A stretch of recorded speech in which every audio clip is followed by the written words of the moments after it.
الحمدللہ وکفا وسلام علی عبادہ الذین اصطفیٰ اما بعد فاعوذ باللہ من الشیطان الرجیم بسم اللہ الرحمن الرحیم الحمدللہ رب العالمین صدق اللہ العظیم۔ تمام دیکھنے اور سننے والوں کو محمد صدام حسین کی طرف سے سلام پہنچے۔ میں نے آپ کے سامنے جو قرآن کریم کی آیت پڑھی ہے اس کا ترجمہ کہ تمام تعریفیں اللہ کی ہیں جو تمام جہانوں کا پروردگار ہے۔ عزیزان من، ہم دنیا میں جس چیز کو بھی دیکھتے ہیں، جس چیز کی بھی تعریف کرتے ہیں، در حقیقت وہ ہم اللہ سبحانہ و تعالی کی تعریف کرتے ہیں۔ اللہ سبحانہ و تعالی جو دو جہانوں کا پروردگار ہے، جس کے قبضہ قدرت میں میری جان ہے، آپ سب کی جان ہے۔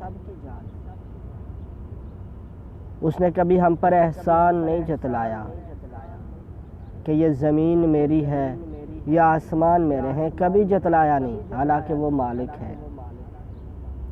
ہم اس کی تعریف کرتے ہیں، چاہے ہم کسی کی خوبصورتی کی تعریف کریں، وہ در حقیقت ہم اللہ تعالیٰ کی تعریف کر رہے ہوتے ہیں۔ ہمیں چاہیے کہ اس کی بنائی ہوئی کسی بھی چیز کی تعریف کرنی چاہیے، نہ کہ اس سے نفرت کرنا چاہیے، چاہے کسی کی صورت ہو یا کوئی اور جانور ہو، پرندہ ہو، ہمیں سب کی تعریف کرنی چاہیے، کیونکہ ہم جس چیز کی تعریف کرتے ہیں وہ در حقیقت اللہ کی تعریف کر رہے ہوتے ہیں، اور جس چیز میں ہم نکتہ چینی کر رہے ہوتے ہیں وہ ہم اس مصور کی کاریگری میں نکتہ چینی کر رہے ہوتے ہیں، اور یہ ہم جانے انجانے میں گناہ بھی کر رہے ہوتے ہیں، کیونکہ ہم اس کی بنائی ہوئی چیز میں نقص نکال رہے ہوتے ہیں۔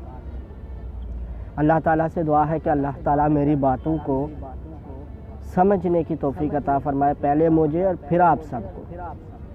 امید کرتا ہوں کہ آپ کو میرا یہ باتیں اچھی لگی ہوں گی، تو میرے چینل کو لائک اور سبسکرائب کریں، ایسی مزید ویڈیوز اور اپلوڈ کرتا رہوں گا۔ تب تک کے لیے اجازت دیجیے، اللہ حافظ۔